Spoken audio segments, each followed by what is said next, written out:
रणधीर ये कैसे हो सकता है? रोहित के लहजे में हैरानी थी। उसे डीवी पार्टी की रिहाई हजम नहीं हो रही थी। रणधीर एतमाद से बोला, ऐसा ही है सर। रोहित ने कहा, पहले फाजिल खान की रिहाई और अभी डीवी पार्टी को छोड़ देना, कुछ समझ नहीं आ रही। रणधीर बोला, शायद ऊपर से ऑर्डर मिला हो सर। रोहित ने कहा, बात पते की कर रहे हो? बहरहाल अपना काम तो दरमियान में ही अटका हुआ है। रणधीर बोला, सर आतिफ लाजिमन अब हमारी तरफ मुतवज्जे होगा। रोहित ने मुंह बनाकर कहा, तो क्या हम उससे डरते थोड़ी हैं? रणधीर बोला, नहीं सर, मेरा मतलब ये था कि अब किसी को चारा बनाकर उसे फांसा जा सकेगा। रोहित ने पूछा, पर कैसे और किसको? रणधीर कुछ कहने ही लगा था कि उसका मोबाइल बज उठा। वो कॉल रिसीव करता हुआ बोला, यस, और कॉल करने वाले के अल्फाज सुनते ही वो क्या कहते हुए उछल कर खड़ा हो गया। दोबारा कुछ कहा गया जिसे सुनकर वो बोला, ठीक है वहीं रहो, मैं और मेजर साहब आ रहे हैं। राब्ता मुनक़ता करके वो अपनी जानिब मुतवज्जे मेजर रोहित से बोला, सर पार्वती आखिर में जिस लड़के के साथ नजर आई थी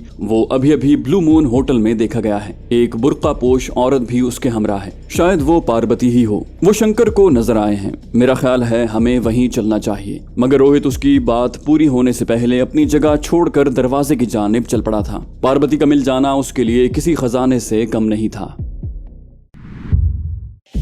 मुसलसल बजने वाली घंटी से तंग आकर आतिफ अनजान नंबर अटेंड करने पर मजबूर हो गया। यस, आवाज आई, आतिफ भाई कॉल तो अटेंड करो, मैं शहजादी बात कर रही हूँ। अगर वो तारुफ न करवाती तब भी आतिफ ने उसकी आवाज पहचान ली थी। शहजादी बहन कैसी हो? बड़ी जल्दी याद आ गई। उसका पुरतपाक लहजा हल्की सी खफगी लिए हुए था। वो बोली, भाई आपको भुला सकती हूँ, बस आपकी मसरूफियत का सोच कर कभी हिम्मत नहीं पड़ी। वो मुस्कुरा कर मुस्तफसिर हुआ, तो अब क्यों? वो बोली, अब तो मैं कराची आई हूँ तो सोचा आपसे मुलाकात करती चलूं। तनवीर भी आपसे मुलाकात के मुतमन्नी थे। आतिफ ने पूछा, कराची पर क्यों? वो बोली, तनवीर को कोई काम था। उसे आतिफ का परेशान लहजा सुनकर हैरानी हुई। आतिफ ने पूछा, अब कहाँ ठहरे हो? वो जल्दी से बोली, ब्लू मून होटल में। आतिफ का तफ्तीशी अंदाज उसे अजीब सा लग रहा था। वो बोला, शहजादी बहन आपको मेरा तफ्तीशी अंदाज शायद अच्छा नहीं लग रहा और शायद मैं आपको परेशान भी न करता, मगर असल बात छुपाने से अंदेशा है कि आप किसी मुसीबत में न फंस जाएं। वो बोली, क्यों, क्या बात है? उसके लहजे की लर्जिश नुमाया थी।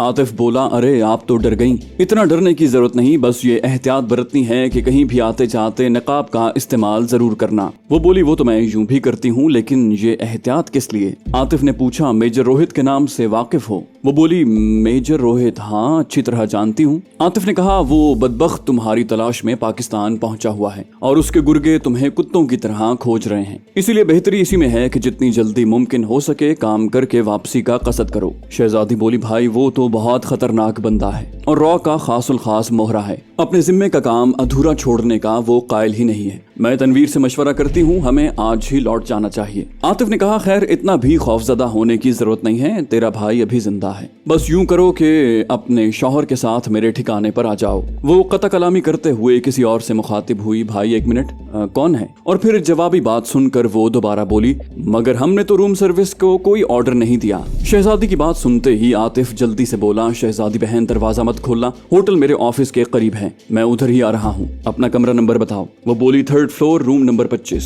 उससे बात करते करते आतिफ दफ्तर से बाहर निकल आया। तनवीर किधर है? वो बोली, वॉशरूम में है और भाई कमरे का लॉक खोलने की कोशिश की जा रही है। शहजादी की आवाज में घबराहट नुमाया थी। आतिफ बोला, घबराना मत, मुझे ज्यादा से ज्यादा 10 मिनट लगेंगे, तुम जल्दी से बाथरूम में घुस जाओ। और शहजादी जी अच्छा कहकर गुस्ल खाने की तरफ भागी। तनवीर दरवाजा खोलो, उसने बेसब्री से दरवाजा खटखटाया। तनवीर को सूरत हाल की संगीनी का अंदाजा नहीं था। बोला, 1 मिनट। शहजादी बोली, जल्दी करो। उसकी आवाज में शामिल खौफ और परेशानी इस बात की गमास थी कि वो मेजर रोहित से अच्छी तरह वाकिफ थी। और फिर कमरे का दरवाजा खुलने के साथ तनवीर ने भी बाथरूम का दरवाजा खोल दिया था। वो दरवाजे को धकेलती अंदर घुसती हुई चिल्लाई, कुंडी चढ़ाओ, कुंडी चढ़ाओ। आतिफ ने जल्दी से राब्ता मुनक़ता करके ज़ीशान का नंबर डायल किया। राजा, बगैर किसी ताखीर के blue moon hotel 3rd floor कमरा नंबर 25 में पहुंचो। अशफाक, इलियास और इरफान को भी कॉल करके वहीं बुला लो। चौकन्ने रहना, मेजर रोहित पे हल्ला बोलना है। फिर राजे का जवाब सुने बगैर राब्ता मुनक़ता करते हुए उसने कार की रफ्तार बढ़ा दी।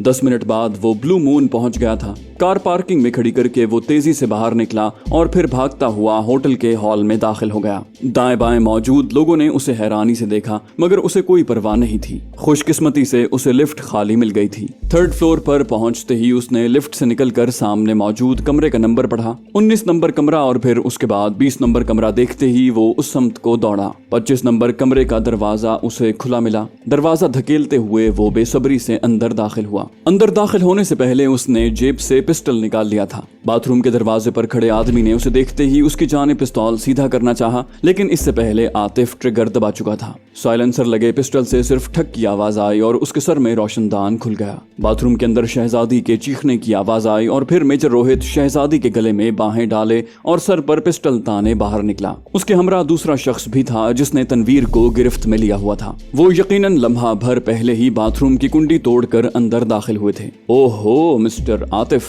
बड़ी जल्दी बुला लिया इसने अपने यार को। आतिफ को देखते ही मेजर रोहित ने गल्लाजत उगली। अपने साथी की लाश पे एक सरसरी नजर डालने के अलावा उसने कोई रद्द अमल जाहिर न किया था। आतिफ बोला, अगर तुझे किसी ने रिश्तों की पहचान सिखाई होती तो तुम लाजिमन ये कहते कि बड़ी जल्दी बुला लिया अपने भाई को। रोहित बोला, ओहो काफी तकलीफ हुई जनाब को। बहरहाल अगर आपको महसूस ना हो तो मेरा रास्ता छोड़ दो, क्योंकि तुम्हारी हल्की सी गलत हरकत इस तवाइफ की दर्दनाक मौत का बायस बन जाएगी। आतिफ ने कहा, तो इसे मारने से तुम बच जाओगे।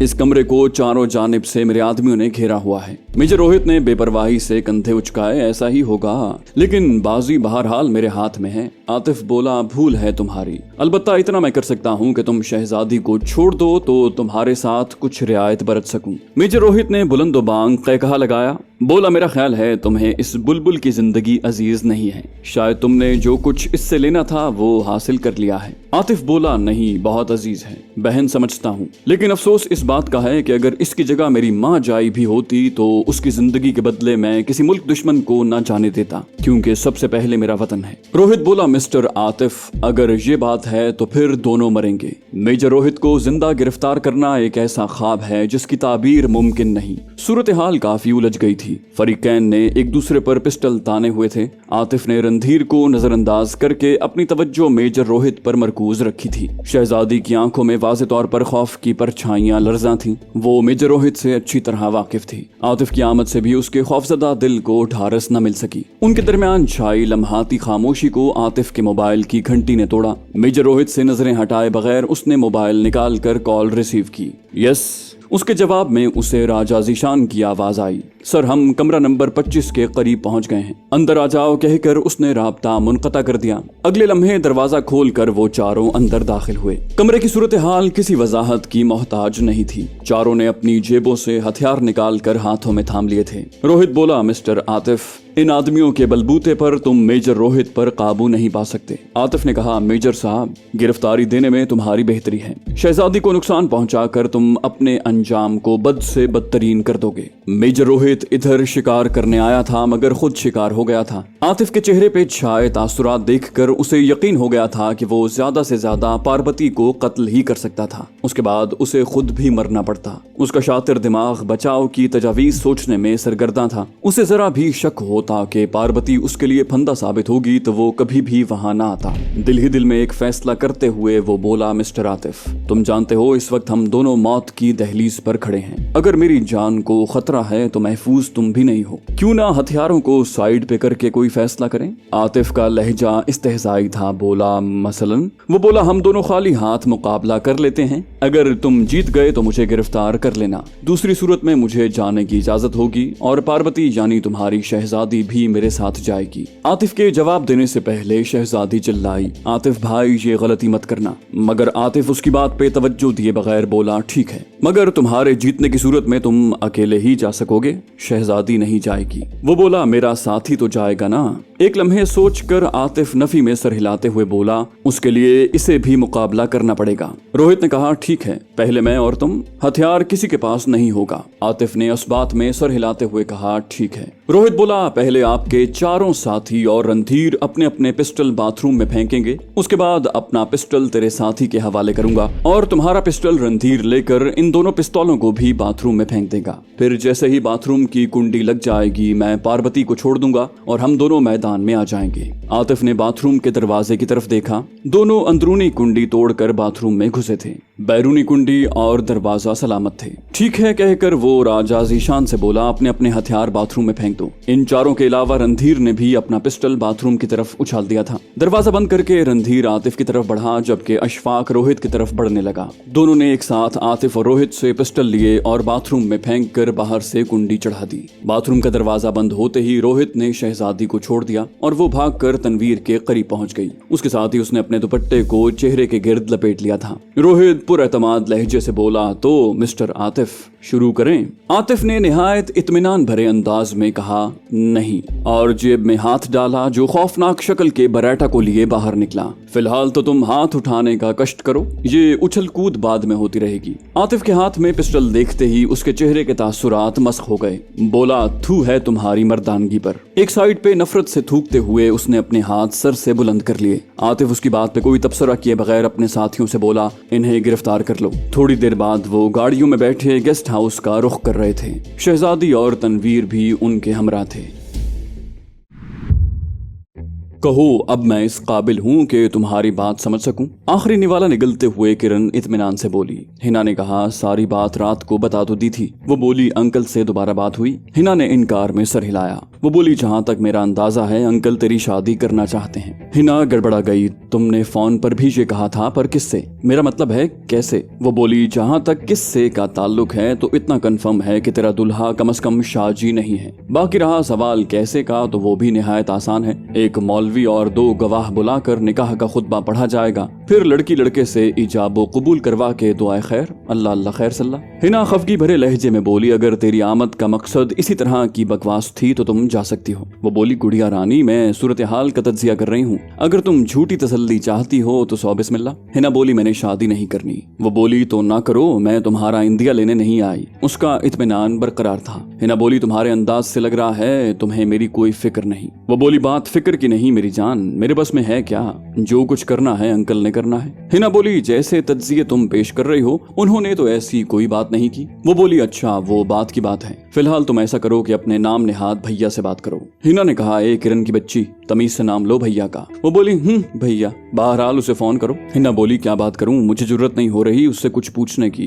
वो बोली, अच्छा ऐसा करो, उसे फोन करके अपने पास बुला लो, कहना कि तुम्हारा दिल चाह रहा है उससे मिलने को, बाकी बात उससे मैं पूछ लूंगी। हिना बोली, तुम नहीं, और ये भी माजूब बात है, मैं उन्हें बुलाती हूँ और बात मैं खुद ही करूंगी। वो बोली, चलो ऐसा ही कर लो, इसी तरह अपने शाजी से भी बात कर लो, उससे तुम्हें वैसे ही हया नहीं आती। हिना खिसियानी होकर बोली, बकवास करना कोई तुमसे सीखे। वो बोली, खुद ही तो अलापती रहती हो, मेरा शाजी मेरा शाजी। हिना ने कहा, पर उसका मोबाइल बंद मिल रहा है। किरण ने कहा लगाया, तो वहीं चली जाओ, शुकूक अच्छी तरह दूर कर लेना। हिना उस पर तकिया फेंकते हुए हया आलूद लहजे में बोली, गंदी। वो बोली, वाह जी, अब गंदी मैं ठहरी। हिना बोली, अच्छा बकवास नहीं, सुनो, जहाँ तक मेरा अंदाजा है वो इस जगह से कहीं शिफ्ट हो गया होगा। अगर वहाँ हुआ भी तो मेरे जाने से वो पकड़ा जाएगा, क्योंकि पापा ने लामहाला मेरा ताकुब करवाना है। किरण बोली, जाएगा उस सूरत में जब उसे तेरे ऊपर एतबार नहीं होगा। हिना बोली, ये कभी भी नहीं हो सकता, वो आंखें बंद करके मुझ पर एतबार करता है। वो बोली, ऐसा है तो फिर तो वो वहीं मिलेगा। हिना इल्तिजाई लहजे में बोली, क्या तुम मेरी जगह वहाँ जा सकती हो? वो बोली, नहीं जी, कहते हैं ना, दूध का जला छाछ भी फूंक फूंक कर पीता है। मैं क्यों रिस्क लूं एक गैर मर्द जो मुझे जानता ही नहीं और फिर मुजरिम भी है, उसके चुंगल में जा फंसूं एवी? हिना बोली, नहीं जाना। वो बोली, हिना समझने की कोशिश करो, मैं मजाक नहीं कर रही। अगर कोई ऊंच नीच हो गई तो डैडी और भैया ने मेरा गला दबा देना है। हिना बोली, जब मैं कह रही हूँ कि कुछ नहीं होगा तो फिर तुम क्यों डर रही हो? उसके लहजे में शामिल एतमाद किरण के इरादे को मुतजलजल करने लगा। बोली, हिना ये ठीक नहीं है। उसका लहजा रोने वाला था। हिना बोली, ओके मत जाओ, कोई जरूरत नहीं, यूं भी इस्माइल शाह जैसे मुजरिम का शुमार इंसानों में तो होता नहीं। वो बोली, खफा हो गई हो? हिना ने सपाट लहजे में कहा, नहीं, इसमें खफा होने की क्या बात है। किरण बोली, अच्छा बाबा, चली जाऊंगी, अब खुश? किरण चाहत से उससे लिपट गई, मगर हिना मूड बनाए बैठी रही। किरण उसका कान खींचते हुए बोली, अब ज्यादा नखरे करने की जरूरत नहीं है, समझी? मैं इतना बड़ा रिस्क ले रही हूँ और सिर्फ तुम्हारे लिए। हिना गुलूगीर लहजे में बोली, तुम्हारे अलावा मेरा है कौन? वो बोली, अच्छा ये बताओ उससे कहना क्या है? हिना के चेहरे पर मुस्कुराहट जाहिर हुई, सब कहानी का पता तो है तुम्हें। किरण कानों को हाथ लगाते हुए बोली, ना बाबा ना, ये बात आप खुद ही पूछ लेना। हिना बोली, उसे कहना कि मैंने उससे जरूरी बात करनी है, वो आज रात अपना फोन ऑन रखे। किरण इत्मीनान से बोली, हाँ ये ठीक है, इतना मैं कर लूंगी। हिना ने नंबर दोहराते हुए कहा, अच्छा मेरा नया नंबर नोट कर लो, यहाँ से सीधे शाहजी के पास जाओ। आंटी को मैं बता देती हूँ कि तुम मेरे साथ हो और रात का खाना खाकर जाओगी। बाकी शाहजी के क्वार्टर पर पहुँचते ही मुझसे राब्ता कर लेना, मोबाइल ऑन हालत में तेरे पास रहेगा। वो नंबर नोट करते हुए बोली, हाँ गोया मैं तो पहली मुलाकात में तेरे शहजादे को वरगला लूंगी। हिना बोली, बकवास मत करो, ये मैं तेरी तसल्ली के लिए कह रही हूँ। वो बोली, ठीक है माँ जी, अब मैं जाती हूँ वरना लेट हो जाऊंगी। अब जरा शाह साहब का एड्रेस भी बता दो। हिना इस्माइल शाह का एड्रेस दोहराते हुए बोली, वापस यहीं आना, फिर यहाँ से तेरे घर इकट्ठे चलेंगे। और किरण सर हिलाते हुए बाहर चल दी। हिना के रुखसत होते ही इस्माइल शाह को यूं लगा था जैसे क्वार्टर में तारीकी छा गई हो। वो उसकी सारी खुशियां और उमंगें अपने साथ लेकर चली गई हो। खामोशी से चारपाई पर लेटकर वो उसी के मुतालिक सोचता रहता। हिना तवक्को से ज्यादा उसे अजीज हो गई थी। वो खुद कलामी के अंदाज में बड़बड़ाया, ये ठीक नहीं है, मुझे उससे पीछा छुड़ाना होगा। उसकी वजह से मैं मकसद जिंदगी से ही हट गया हूँ। अपने इरादे को अमली जामा पहनाने के लिए उसने सबसे पहले अपना मोबाइल ऑफ करके साइड पे रख दिया कि राब्ते की कोई सूरत बाकी न रहे। अलबत्ता ये खौफ उसके दिल में जरूर जागुजी रहा कि वो बनफ्स नफीस भी वहां पहुंच सकती थी, और इसका बेहतरीन हल यही था कि वो अपना ठिकाना बदल देता। उसने दिल ही दिल में इरादा कर लिया कि चंद रोज के अंदर कोई मुनासिब ठिकाना ढूंढ कर वो क्वार्टर खाली कर देगा। हिना से जान छुड़ाने की तरकीबों के साथ वो फाजिल खान को अंजाम तक पहुंचाने के बारे में भी सोचता रहा। इतना तो वो जानता था कि फाजिल खान सीआई की कैद में है और सीआई हेडक्वार्टर में घुसकर उसे कत्ल या अगवा करना नामुमकिन नहीं तो मुश्किल तरीन जरूर था। सबसे पहले तो उसे सीआई हेडक्वार्टर की लोकेशन का पता चलाना था, उसके बाद कुछ करने का मरहला आता। एक मर्तबा तो उसके जी में आया कि वो गिरफ्तार होकर फाजिल खान से करीब होने की कोशिश करे, मगर फिर उसने ये तजवीज रद्द कर दी। गिरफ्तार होने के बाद वो बेदस्तपा हो जाता। उसे कोई ऐसी तरकीब सोचनी थी जिसमें कम से कम फाजिल खान के अंजाम तक वो महफूज रहता। अलबत्ता उसके बाद उसे कोई परवाह नहीं थी कि उसके साथ क्या होता है। यूं भी फाजिल खान को कत्ल करके शायद वो हिना की नफरत का मुस्तहिक ठहरता और ऐसी जिंदगी से मौत बेहतर थी। रात भर वो उसी उधेड़ बुन में मसरूफ रहा। रात का खाना भी उन्हीं सोचों की नजर हो गया। सुबह की अजानों के करीब उसे नींद आई और दोपहर ढले ही उसकी आंख खुली। फ्रेश होने के बाद वो अपने लिए नाश्ता तैयार करने लगा। कप में चाय उंडेलते वक्त उसकी नजर हिना के उस कप पर पड़ी जिसमें उसने आखिरी मर्तबा चाय पी थी। कप की तह में थोड़ी सी चाय उस वक्त भी मौजूद थी। वो थोड़ी सी चाय हलक में उंडेल कर इस्माइल ने वो कप बगैर धोए अलमारी में रख दिया। नाश्ते से फारिग होकर उसने बर्तन धोए और फिर कुछ करने के बारे में सोचने लगा। सबसे पहले उसे वो क्वार्टर खाली करना था कि उसका फोन बंद पाकर लाजिमन हिना वहां आती, लेकिन इसके लिए जरूरी था कि पहले वो इसी किस्म का कोई दूसरा ठिकाना ढूंढ लेता। लिबास बदली करके उसने मुनासिब रकम जेब में डाली और उस वक्त वो जूते के तस्मे बांध रहा था जब दरवाजे पर दस्तक हुई। वो हैरत से उछल पड़ा। उसके जहन में फौरन हिना का नाम गूंजा कि उसके अलावा किसी को भी इस ठिकाने का इल्म नहीं था। दरवाजे की तरफ बढ़ते हुए उसने सोचा कोई पड़ोसी भी हो सकता है। जेब में पिस्तौल की मौजूदगी का यकीन करते हुए उसने मोहतात लहजे में पूछा, कौन? इस्माइल शाह को एक सहमी हुई निस्वानी आवाज सुनाई दी। मैं किरण, आप इस्माइल शाह है ना? मुझे हिना ने भेजा है। एक इम्कानी सोच इस्माइल के दिमाग में उभरी, कहीं ये पुलिस या सीआई की चाल ना हो। मगर फिर ये सोचकर कि पुलिस या सीआई को ऐसी चालें चलने की क्या जरूरत थी। अगर उन्हें इस्माइल शाह का ठिकाना मालूम हो जाता तो दस्तक देने की जहमत कभी न करते। और यूं भी उसे हिना पर एतमाद था कि उसके तंबीह करने के बाद वो किसी को भी इस ठिकाने का नहीं बता सकती थी। उसने बेधड़क दरवाजा खोल दिया। उसे एक खूबसूरत सी लड़की नजर आई। इस्माइल को देखते ही उसने एतमाद से अस्सलाम वालेकुम भाईजान कहा, मगर उसके चेहरे के तासुरात में खौफ की झलक नुमाया थी। उसने दस्तक देते वक्त अपना तारुफ करवा दिया था, मगर उसके बावजूद वो पूछे बिना न रह सका। जी सिस्टर? वो बोली, भाई मुझे हिना ने भेजा है। इस्माइल के लहजे या अंदाज में ऐसी बात जरूर थी जिसने किरण के एतमाद में इजाफा किया था। इस्माइल ने एक तरफ होकर कहा, अंदर आ जाएं, और किरण झिझकते हुए अंदर दाखिल हो गई। तो दोस्तों ये थी हमारी आज की एपिसोड। उम्मीद करते हैं आपको हमारी कहानी पसंद आई होगी। जाने से पहले इस वीडियो को लाइक कीजिए और शेयर करना मत भूलिए। कमेंट करके हमें बताइए कि आपको हमारी वीडियो कैसी लगी, और अगर अभी तक आपने इस चैनल को सब्सक्राइब नहीं किया तो इसे सब्सक्राइब कीजिए और बेल आइकन दबाकर ऑल नोटिफिकेशंस ऑन कर लीजिए। कराची के इलाके कायदाबाद फ्लाईओवर के करीब धमाका। रोशनी के शहर कराची को तारीक करने की साजिशें बेनकाब। भारतीय एजेंसी रॉ की चालबाजियां, मक्कारियां। एक ऐसे नौजवान की दास्तान जिसे हालात ने दहशतगर्द बनने पर मजबूर किया। بدنام زمانہ ایجنسی بلیک واٹر کے غلیظ دھندے، پاکستانی ISI کے کارنامے، ملک کی خاطر قربانیاں، سنائپر اور بھگوڑا کے بعد پیش خدمت ہے ریاض عاقب کوہلر کا ایک اور شاہکار ناول دلدل۔